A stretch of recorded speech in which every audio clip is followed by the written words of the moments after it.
जय भोलेनाथ। उम्मीद है इससे पहले की कथा आपने सुनी होगी जिसमें शंखचूर्ण वध का और तुलसी जी की कथा का वर्णन किया गया है।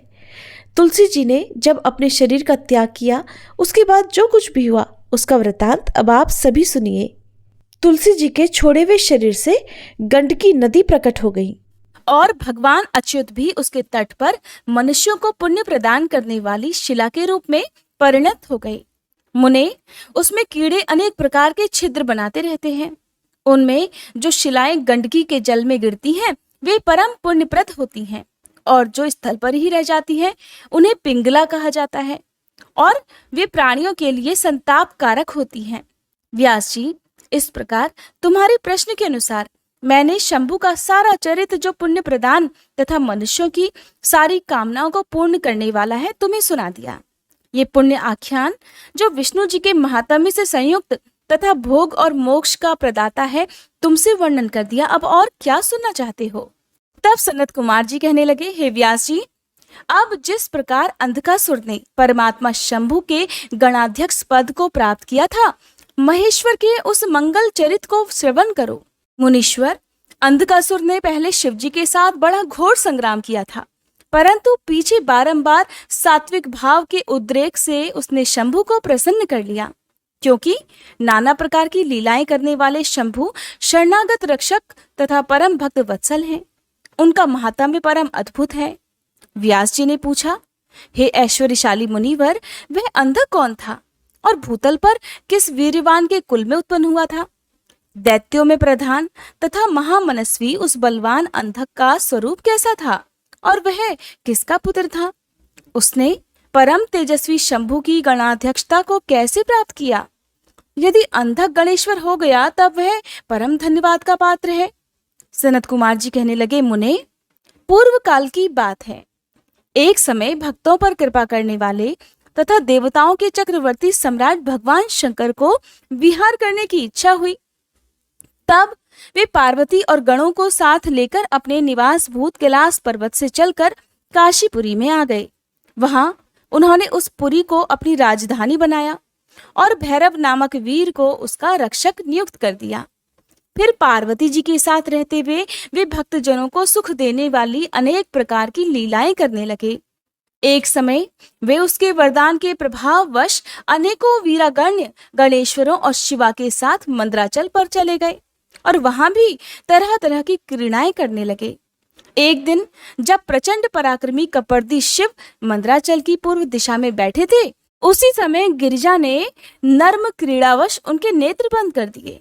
इस प्रकार जब पार्वती ने मूंगे, स्वर्ण और कमल की प्रभा वाले अपने कर कमलों से हर के नेत्र बंद कर दिए, तब उनके नेत्रों के मुंद जाने के कारण वहां क्षण भर में ही घोर अंधकार फैल गया। पार्वती जी के हाथों का महेश्वर के शरीर से स्पर्श होने के कारण शंभु के ललाट में स्थित अग्नि से संतप्त होकर मद जल प्रकट हो गया और जल की बहुत सी बूंदें टपक पड़ी। तदंतर उन बूंदों ने एक गर्भ का रूप धारण कर लिया। उससे एक ऐसा जीव प्रकट हुआ जिसका मुख विकराल था। वह अत्यंत भयंकर, क्रोधी, कृतघ्न, अंधा, कुरूप, जटाधारी, काले रंग का, मनुष्यों से भिन्न, बेडौल और सुंदर बालों वाला था। उसके कंठ से घोर घर घर शब्द निकल रहा था। वह कभी गाता, कभी हंसता और कभी रोने लगता था, कभी जबड़ों को चाटते हुए नाच रहा था। उस अद्भुत दृश्य वाले जीव के प्रकट होने पर शिवजी मुस्कुराकर पार्वती जी से बोले। श्री महेश्वर ने कहा, प्रिय, मेरे नेत्रों को मूंदकर तुमने ही तो ये कर्म किया है, फिर तुम उससे भय क्यों कर रही हो? शंकर जी के उस वचन को सुनकर गौरी हंस पड़ी और फिर उनके नेत्रों पर से उन्होंने अपना हाथ हटा लिया। फिर तो वहां देखते ही देखते प्रकाश छा गया, परंतु उस प्राणी का रूप वैसा ही भयंकर बना रहा और अंधकार से उत्पन्न होने के कारण उसके नेत्र भी अंधे थे। तब वैसे प्राणी को प्रकट हुआ देखकर गौरी ने महेश्वर से पूछा, भगवान, मुझे सच सच बताइए कि हम लोगों के सामने प्रकट हुआ ये बेडौल प्राणी कौन है? ये तो अत्यंत भयंकर है। किस कारण को लेकर किसने इसकी सृष्टि की है और ये किसका पुत्र है? सनत कुमार जी कहते हैं, महर्षि, जब लीला रचने वाली तथा तीनों लोकों की जननी गौरी ने सृष्टिकर्ता की उस अंधी सृष्टि के विषय में इस प्रकार प्रश्न किया, तब लीला विहारी भगवान शंकर अपनी प्रिया के उस वचन को सुनकर कुछ मुस्कुराए और इस प्रकार बोले। महेश्वर ने कहा, अद्भुत चरित्र रचने वाली हे अंबिके, सुनो। जब तुमने मेरे नेत्र मूंद लिए थे, उसी समय ये अद्भुत और प्रचंड पराक्रमी प्राणी मेरे पसीने से प्रकट हुआ। इसका नाम अंधक है। तुम ही इसको उत्पन्न करने वाली हो, अतः सखियों सहित तुम्हें करुणा पूर्वक इसकी गणों से यथा योग्य रक्षा करते रहना चाहिए। हे आर्य, इस प्रकार बुद्धिपूर्वक विचार करके ही तुम्हें सब कार्य करने चाहिए। सनत कुमार जी कहते हैं, मुने, अपने स्वामी के ऐसे वचन सुनकर गौरी का हृदय करुणार्थ हो गया। वे अपनी सखियों सहित अंधक की अपने पुत्र की तरह नाना प्रकार के उपायों द्वारा रक्षा करने लगी। फिर शिशिर ऋतु आने पर दैत्य हिरण्याक्ष पुत्र की कामना से उसी वन में आया, क्योंकि उसकी पत्नी ने उसके ज्येष्ठ बंधु की संतान परंपरा को देखकर उसे संतानार्थ तपश्चर्यों के लिए प्रेरित किया था। वहां वह कश्यप नंदन हिरण्याक्ष वन का आश्रय लेकर पुत्र प्राप्ति के लिए घोर तप करने लगा। उसके मन में महेश्वर के दर्शन की इच्छा थी, अतः वह क्रोध आदि दोषों को अपने वश में करके ठूंठ की भांति निश्चल होकर समाधि में लीन हो गया। द्विजेंद्र तब जिसकी ध्वजा में वृष का चिन्ह वर्तमान है और जो पिनाक धारण करने वाले हैं, वे महेश उसकी तपस्या से पूर्णतया प्रसन्न होकर उसे वर प्रदान करने के लिए चले और उस स्थान पर पहुंचकर दैत्य प्रवर हिरण्याक्ष से बोले। महेश ने कहा, हे दैत्यनाथ, अब तू अपनी इंद्रियों का विनाश मत कर। किस लिए तूने इस व्रत का आश्रय लिया है? तू अपना मनोरथ तो प्रकट कर। मैं वरदाता शंकर हूं, अतः तेरी जो भी इच्छा होगी वह सब मैं तुझे प्रदान करूंगा। सनत कुमार जी कहते हैं, महर्षि, महेश्वर के उस सरस वचन को सुनकर दैत्यराज हिरण्याक्ष परम प्रसन्न हुआ। उसने गिरीश के चरणों में नमस्कार करके अनेक प्रकार से उनकी स्तुति की। फिर वह अंजलि बांधे सिर झुकाकर इस प्रकार कहने लगा, हे चंद्रभान, मेरे उत्तम पराक्रम संपन्न तथा दैत्य कुल के अनुरूप कोई पुत्र नहीं है, इसलिए मैंने इस व्रत का अनुष्ठान किया है। देवेश, मुझे परम बलिशाली पुत्र दीजिए। सनत कुमार जी कहते हैं, मुने, दैत्यराज के उस वचन को सुनकर कृपालु शंकर प्रसन्न हो गए और उससे बोले, दैत्याधिप, तेरे भाग्य में तेरे वीर से उत्पन्न होने वाला पुत्र तो लिखा नहीं है, किंतु मैं तुझे एक पुत्र देता हूँ। मेरा एक पुत्र है जिसका नाम अंधक है। वह तेरे ही समान पराक्रमी और अजेय है। तू संपूर्ण दुखों को त्याग कर उसी को पुत्र रूप से वरण कर ले और इस प्रकार पुत्र की प्राप्ति कर ले। सनत कुमार जी कहते हैं, महर्षि, उससे यों कहकर गौरी के साथ विराजमान उन महात्मा भूतनाथ त्रिपुरारी शंकर ने प्रसन्न होकर हिरण्याक्ष को वह पुत्र दे दिया। इस प्रकार शिवजी से पुत्र प्राप्त करके वह महामनस्वी दैत्य परम प्रसन्न हुआ। फिर उसने अनेकों स्तोत्रों द्वारा रुद्र की पूजा करके प्रदक्षिणा की और फिर वह अपने राज्य को चला गया। गिरीश से पुत्र प्राप्त कर लेने के बाद वह प्रचंड पराक्रमी दैत्य संपूर्ण देवताओं को जीतकर इस पृथ्वी को अपने देश रसातल में उठा लाया। तब देवताओं, मुनियों और सिद्धों ने अत्यंत पराक्रमी विष्णु जी की आराधना की। फिर तो भगवान विष्णु सर्वात्मक यज्ञमय विकराल वराह शरीर धारण करके थूथन के अनेकों प्रहारों से पृथ्वी को विदीर्ण करके पाताल लोक में जा घुसे।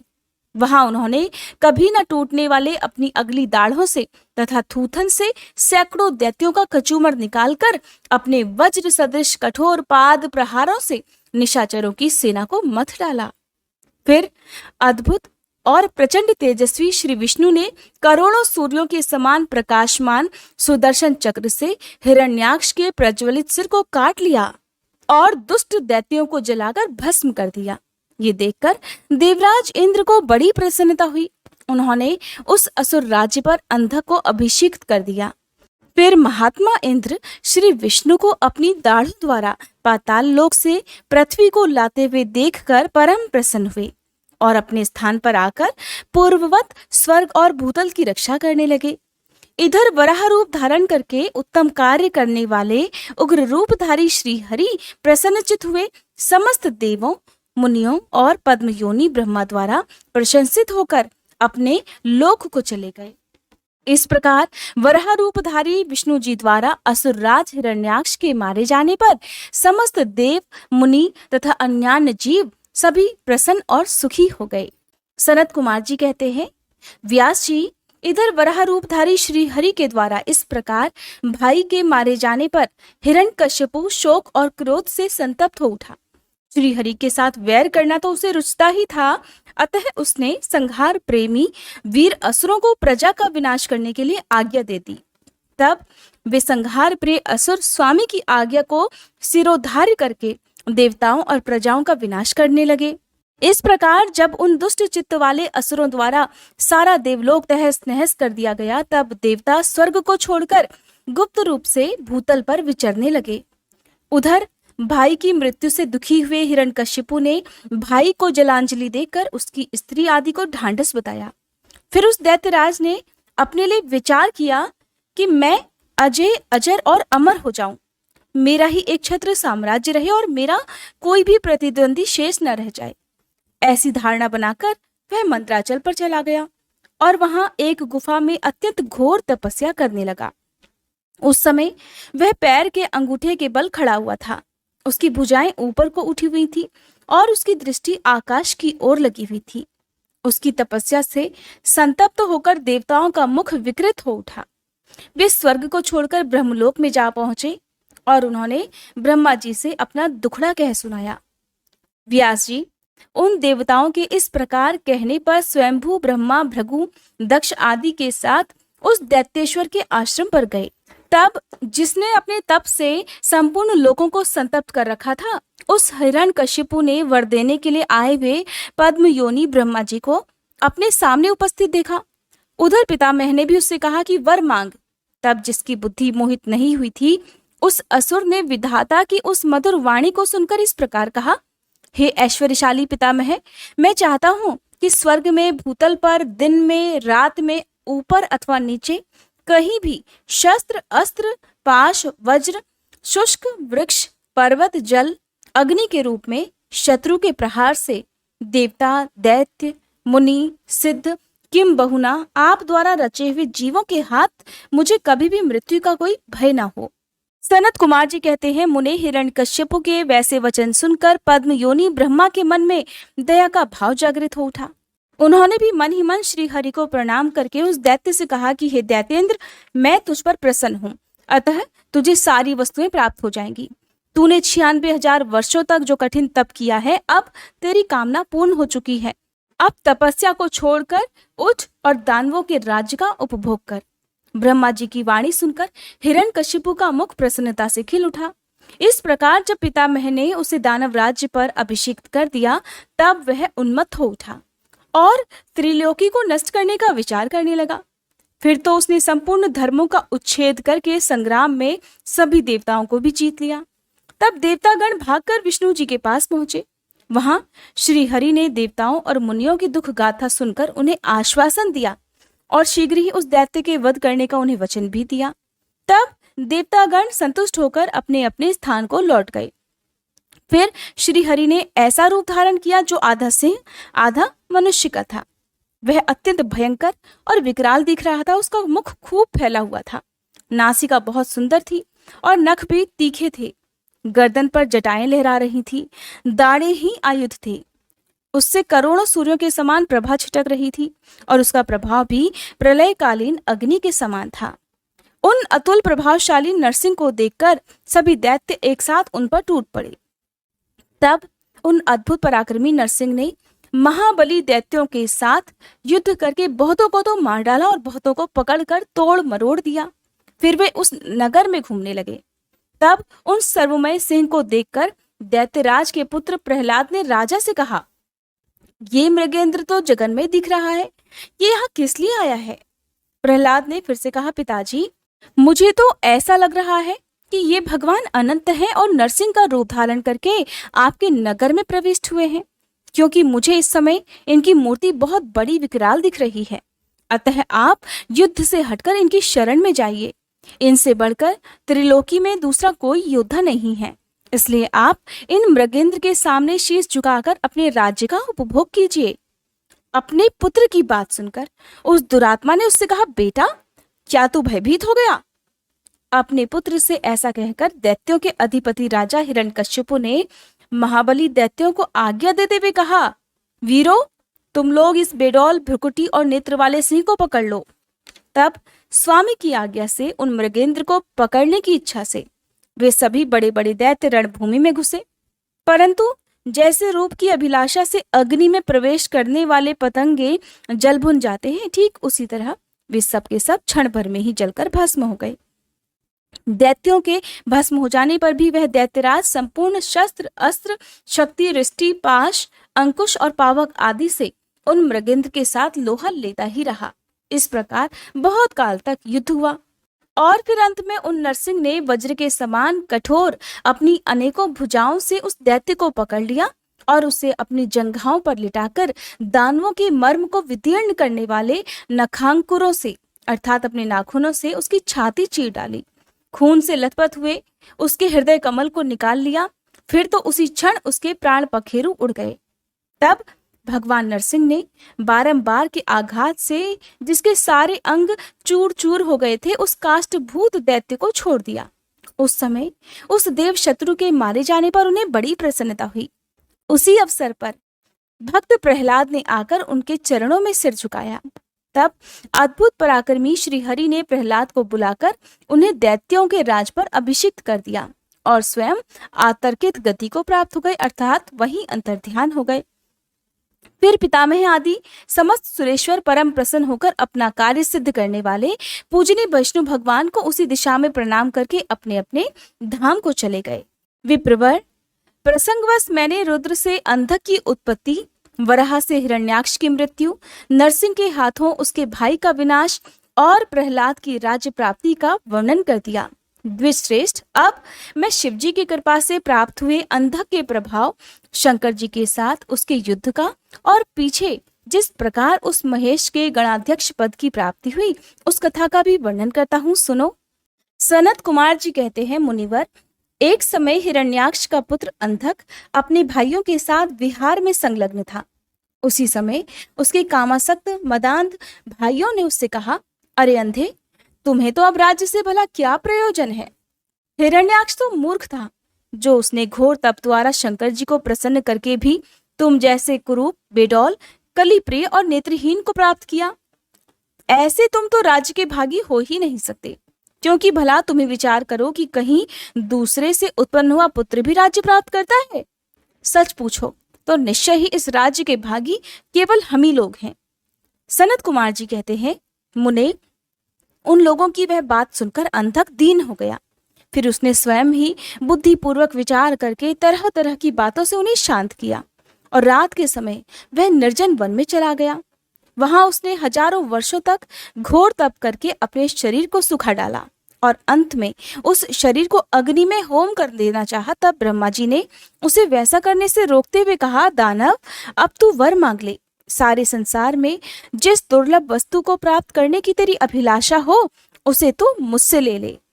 पद्म योनि श्री ब्रह्मा जी के वचन को सुनकर वह दैत्य दीनता और नम्रता पूर्वक कहने लगा, हे भगवान, जिन निष्ठुरों ने मेरा राज्य छीन लिया है वे सब दैत्य आदि मेरे भाई हो जाएं, मुझ अंधे को दिव्य चक्षु प्राप्त हो जाए।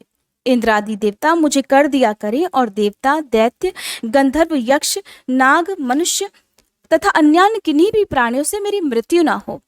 उसके उस अत्यंत दारुण वचन को सुनकर ब्रह्मा जी सशंकित हो उठे और उससे बोले, दैत्येंद्र, ये सारी बातें तो हो ही जाएंगी, किंतु तू अपने विनाश का कोई कारण भी तो स्वीकार कर ले, क्योंकि जगत में कोई भी ऐसा प्राणी नहीं हुआ है और ना ही कभी होगा जो काल के गाल में ना गया हो।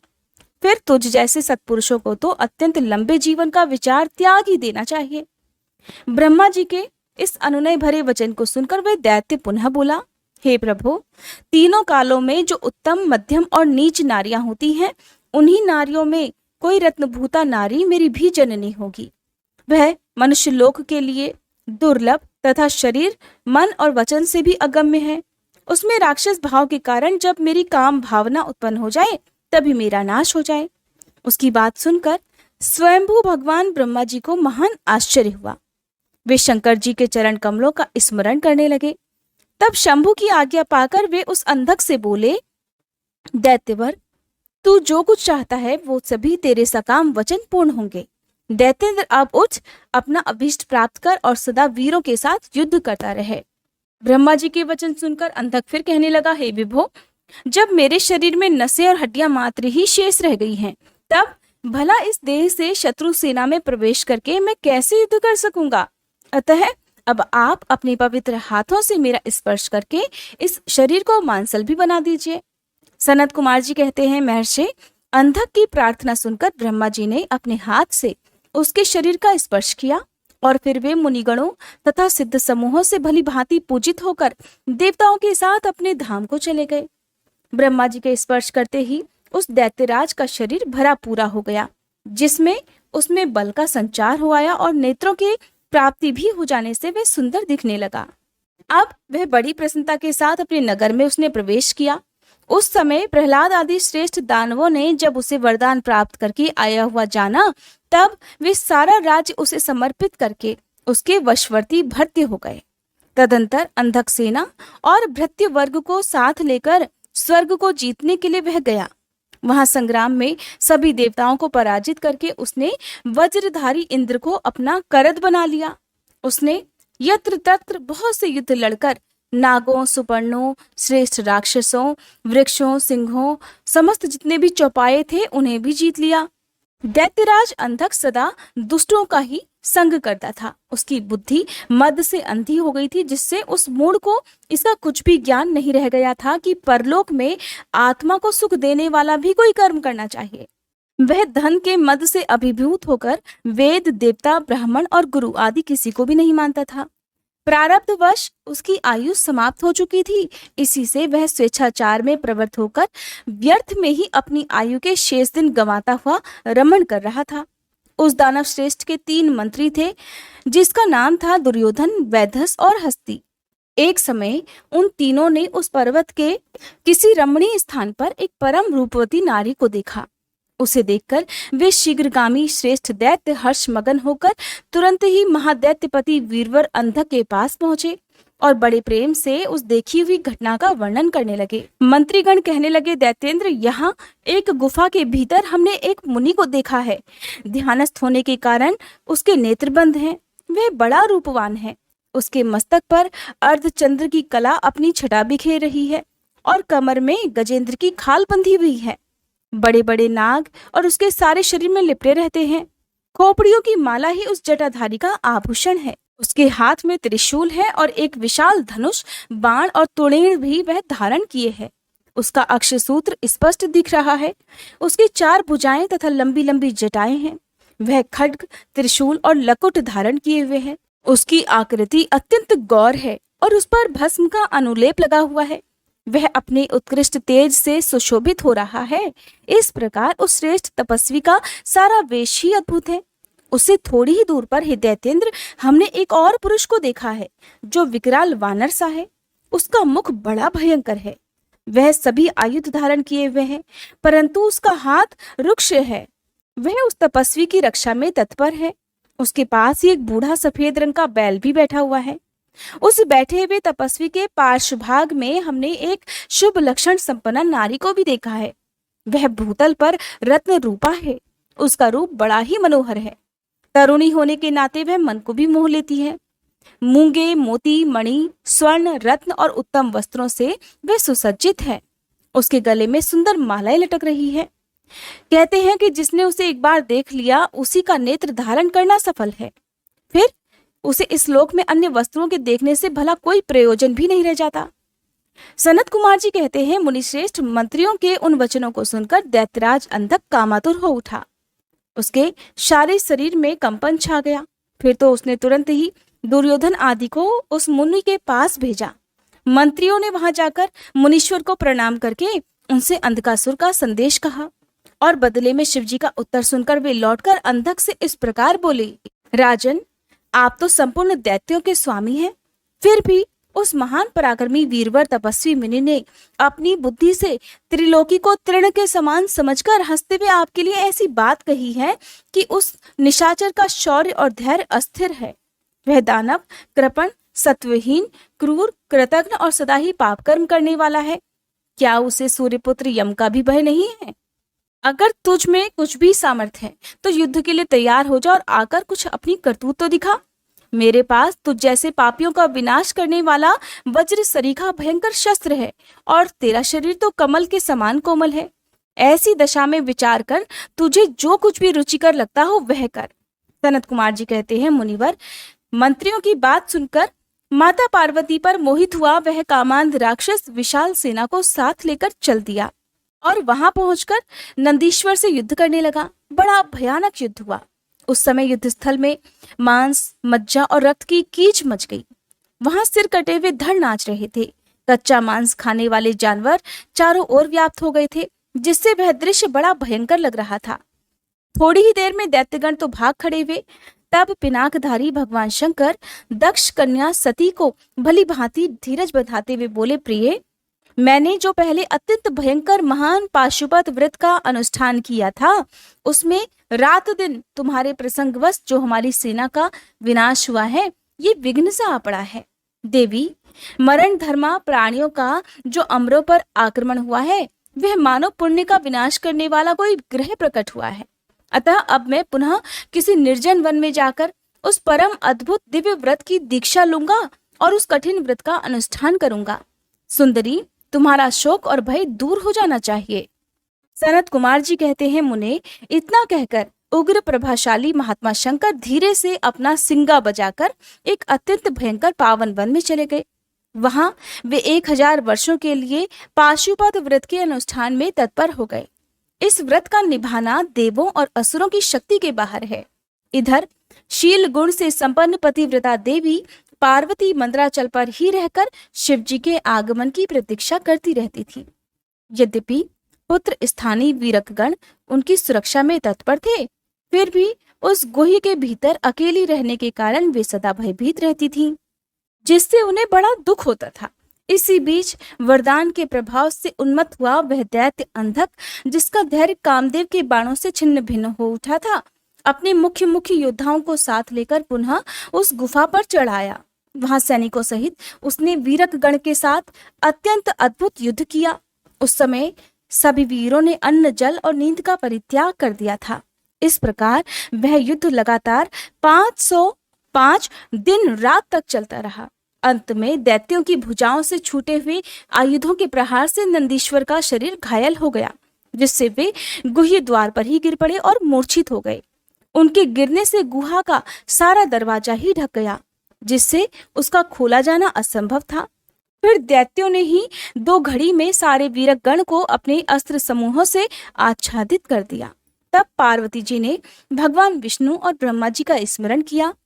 स्मरण करते ही ब्राह्मी, नारायणी, ऐन्द्री, वैश्वानरी, याम्या, नैऋति, वारुणी, वायवी, कौबेरी, यक्षेश्वरी, गारुणी आदि देवियों के रूप में समस्त देवता यक्ष, सिद्ध, गुह्यक आदि शस्त्रों से सुसज्जित होकर अपने अपने वाहनों पर सवार होकर पार्वती जी के पास आ पहुंचे और राक्षसों के साथ भिड़ गए।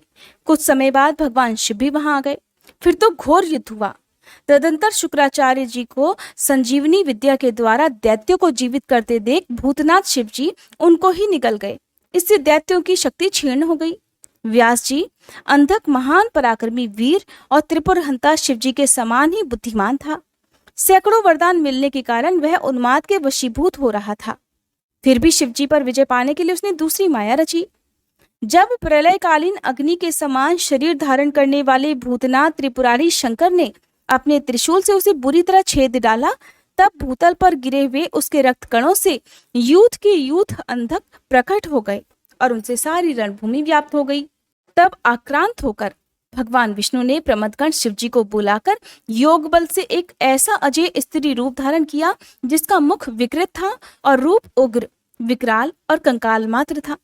वह स्त्री रूप शंभु के कान से निकला था। जब उन देवी ने रणभूमि में उपस्थित होकर अपने युगल चरणों से पृथ्वी को अलंकृत किया, तब सभी देवतागण उनकी स्तुति करने लगे। फिर भगवान ने उनकी बुद्धि को प्रेरित किया तो वे क्षुधार्त होकर अर्थात भूख से व्याकुल होकर रण के मुहाने पर उन सैनिकों के साथ तथा दैत्यराज के शरीर से निकले हुए अत्यंत गरम गरम रुधिर का पान करने लगी। जिससे कि राक्षसों का उत्पन्न होना बंद हो गया। फिर एकमात्र अंधक ही बचा रहा। यद्यपि उसके शरीर का रक्त सूख गया था, फिर भी वह अपने कुलोचित सनातन छात्र धर्म का स्मरण करके भगवान शंकर से युद्ध करता ही रहा। तब प्रमथनाथ शिव जी ने रणभूमि में उसका हृदय विदीर्ण करके उसे शांत कर दिया। फिर त्रिशूल भोंक कर उसे स्थाणु के समान ऊपर को उठा लिया। उसका जर्जर शरीर नीचे को लटक रहा था। सूर्य की किरणों ने उसे सुखा दिया। पवन के झोंकों से युक्त मेघों ने मूसलाधार जल बरसाकर उसे गीला कर दिया। हिमखंड के समान शीतल चंद्रमा की किरणों ने उसे विशीर्ण कर दिया। फिर भी उस दैत्यराज ने अपने प्राणों का परित्याग नहीं किया। उसने विशेष रूप से शिव जी का स्तवन किया। उस स्थिति में भी उसने भगवान शिव जी का विशेष रूप से स्तवन किया। तब करुणा के अगाध सागर शंभु प्रसन्न हो गए और उन्होंने उसे प्रेम पूर्वक गणाध्यक्ष का पद प्रदान कर दिया। फिर तो युद्ध के समाप्त हो जाने पर लोकपालों ने नाना प्रकार के सारगर्भित स्तोत्रों द्वारा विधि पूर्वक शिव जी की अर्चना की और हर्षित हुए श्री ब्रह्मा विष्णु आदि देवों ने शीश झुकाकर उत्तमोत्तम स्तुतियों द्वारा उनका स्तवन किया।